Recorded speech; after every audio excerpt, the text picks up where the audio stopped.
Pak Erlangga mau kemana? Oke, saya izinkan.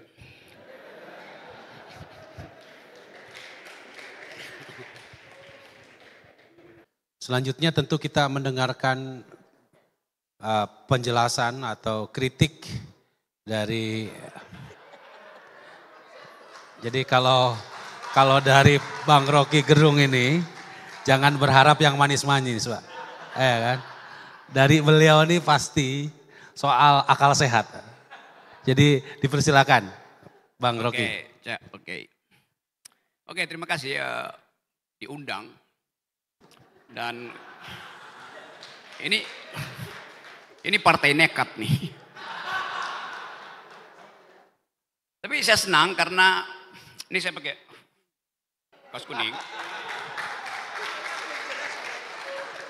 Belum, nggak jelas kuningnya, harus jelas. Tadinya ini sempurna kuning. Tapi karena udah bertahun-tahun saya pakai naik gunung, dia udah mulai usang. Yang usang warnanya, bukan idenya.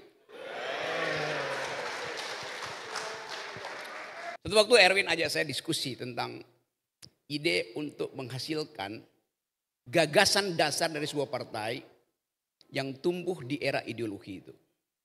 Saya bilang saya tertarik, saya baca banyak buku tentang ideologies, saya ngajar tentang teori ideologi. 15 tahun saya ngajar tentang filsafat politik, filsafat hukum, filsafat segala macam. Waktu Erwin datang, di pikiran saya adalah Erwin ingin menerobos secara konseptual tema politik Indonesia itu.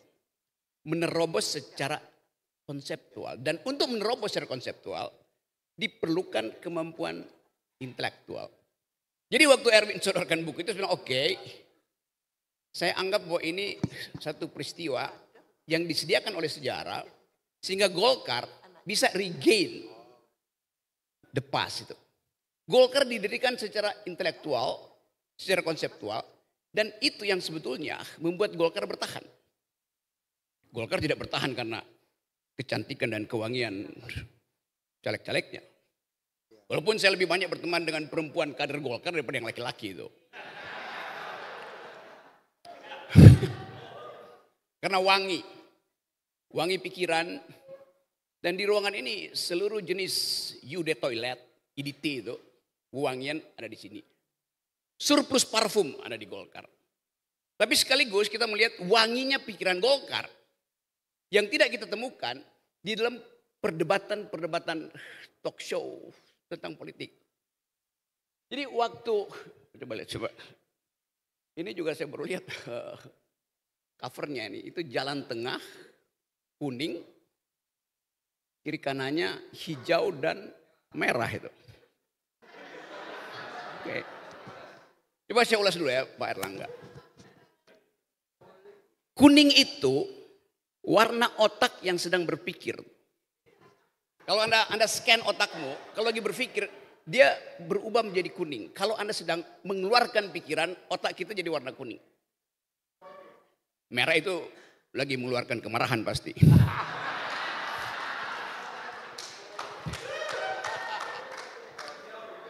Hijau lagi menyimpan kecemasan. Itu kalau dilihat sepintas itu kayak laut merah yang dibelah oleh tongkat Nabi Musa. Di ujungnya ada pohon beringin. Jadi saya bisa berpikir tongkat Nabi Musa terbuat dari pohon beringin.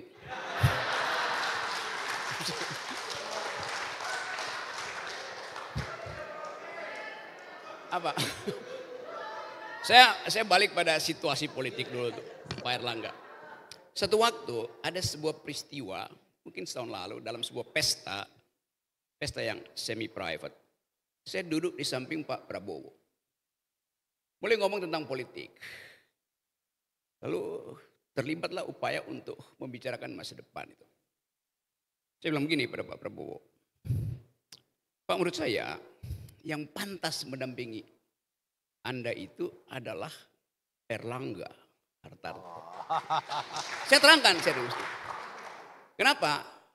Anda punya partai Gerindra yang syarat dengan ideologi, patriotisme, nasionalisme, segala macam itu.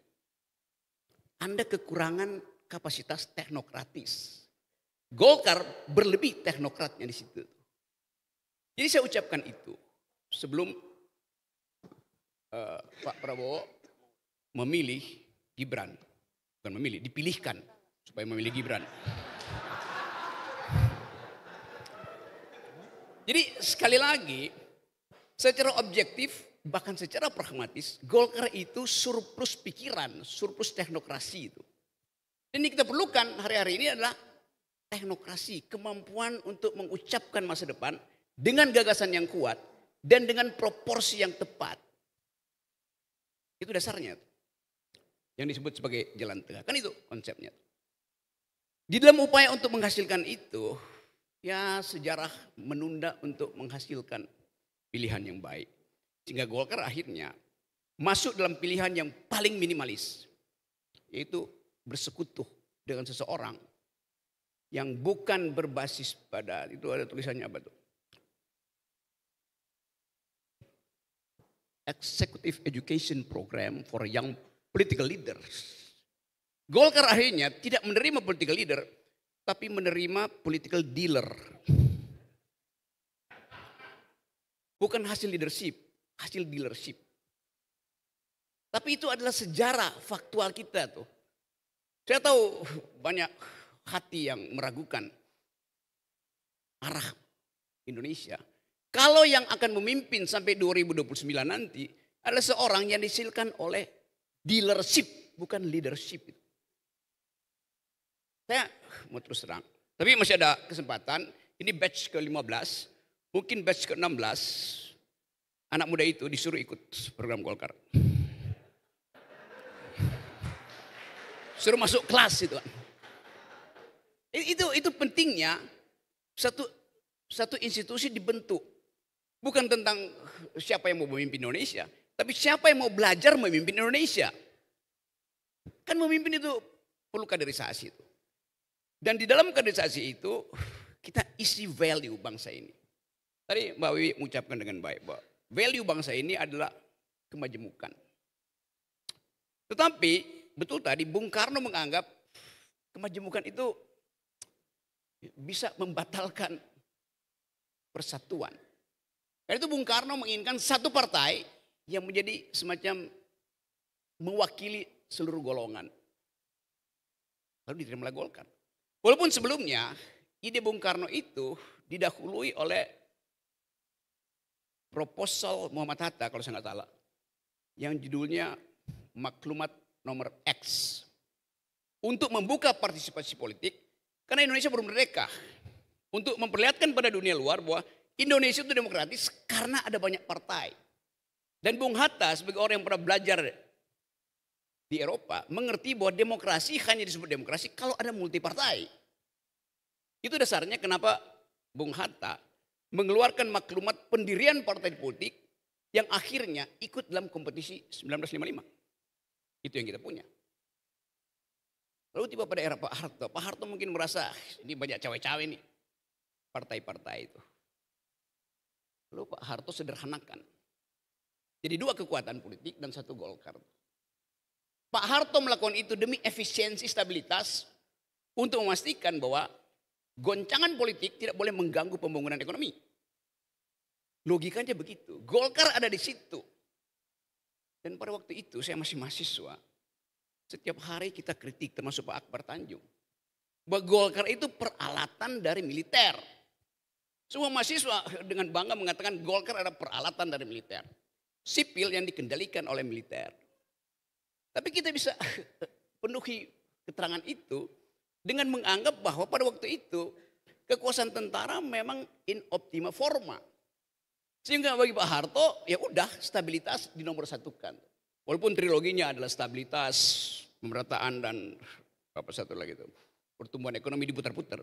Tapi tetap sampai era reformasi pelajaran kita tentang Orde Baru adalah a kind of authoritarianism itu. Udah selesai, balik lagi pada partai politik di dalam keadaan yang majemuk. Balik pada reformasi, mengembalikan politik menjadi persaingan banyak partai. Jadi Pak Harto punya alasan untuk mengefisienkan partai dan menyederhanakan itu dalam 2 partai dan 1 kekuatan politik. Lalu datang seseorang yang punya ambisi untuk memperpanjang kekuasaannya dan dia mengobrak-abrik partainya sendiri.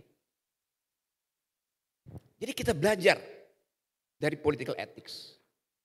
Seseorang yang 9 tahun punya kekuasaan, di ujungnya masih punya ambisi dan tidak mampu membangun partai, tidak mampu merampok partai seperti Muldoko. Tapi justru dia merusak partainya sendiri. Itu kritik saya pada political culture. Ini akan jadi semacam tanda awal bahwa orang dalam partai bisa merusak partainya sendiri. Hal yang mau kita selamatkan, etika ini. Jadi saya pakai baju kuning karena saya berniat ikut Munaslup Golkar. Untuk menghalangi Golkar dikanibalisasi oleh kekuasaan. Potensi itu ada. Karena perencanaan politik selama 9 tahun ini atau 6 bulan terakhir gagal dikendalikan oleh yang bersangkutan. Jadi ambisi itu tetap ada dan politik selalu hidup dalam ambisi itu. Saya kritik itu setiap hari. Kita mesti kembalikan politik pada doktrin yang pernah diucapkan oleh siapa yang nulis buku Democracy in America. Yes, Alexis Tocqueville. Alexis Tocqueville membayangkan Amerika yang majemuk, tapi kemudian dia mulai merasa bahwa individualisme akan membatalkan kebebasan. Lalu dia tulis buku itu Democracy in America untuk mengucapkan kembali bahwa di samping ide individualisme atau tadi kapitalisme dalam versi yang ekstrim kanannya Erwin tadi, individualisme mulai menggerogoti kebebasan. Nah di kita istilah individualisme sering dikaitkan dengan kapitalisme. Padahal individualisme juga ada bagian tentang kebebasan. Jadi kalau saya sebut individualisme itu bisa berarti kepentingan individu juga bisa berarti kebebasan individu. Indonesia memilih individualisme dalam pengertian kebebasan individu, bukan kepentingan individu. Karena Pancasila melarang kepentingan individu, tapi kebebasan individu dijamin di dalam 2 mantra Pancasila. Kemanusiaan yang adil dan beradab artinya ada kebebasan individu. Keadilan sosial artinya ada kemerdekaan individu itu. Jadi bagian-bagian itu yang saya kira dengan baik diterangkan dalam buku itu. Dan kita menjadikan sebetulnya keadaan itu sebagai infrastruktur kurikulum bagi Golkar. Yaitu mempromosikan kebebasan individu dalam upaya mencegah nation kita itu tumbuh dan dias oleh authoritarian personality. Hal yang sangat mungkin terjadi karena problem-problem ekonomi. Kita baca di dunia internasional tuh Cina akhirnya krisis market. Tadinya krisis soal properti. Nigeria sekarang inflasinya naik 600% sama seperti Indonesia tuh. Nigeria 200 juta penduduknya tuh. Jadi ada situasi di dunia yang memungkinkan kita dijebak kembali dalam krisis yang di luar kapasitas kita untuk berpikir. Jadi buku ini menuntun kita untuk mulai mengerti bahwa Golkar memerlukan. Pak Erlangga mau kemana? Oke, saya izinkan.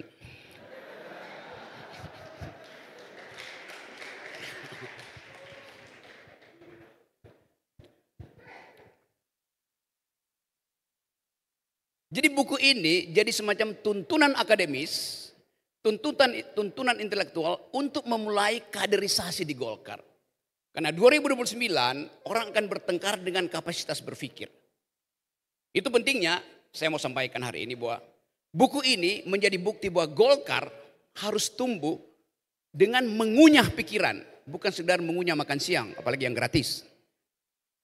Jadi saya tutup di sini dan saya anggap saya bersama dengan teman-teman Golkar untuk menuntun Indonesia pergi pada pikiran-pikiran besar. Nah, anggaplah buku kecil ini semacam kompilasi dari upaya teman-teman muda di Golkar untuk memuliakan pikiran. Karena itu selamat datang pikiran, selamat datang kader-kader Golkar di sekolah akademi yang kita sebut sebagai Golkar Institute. Terima kasih.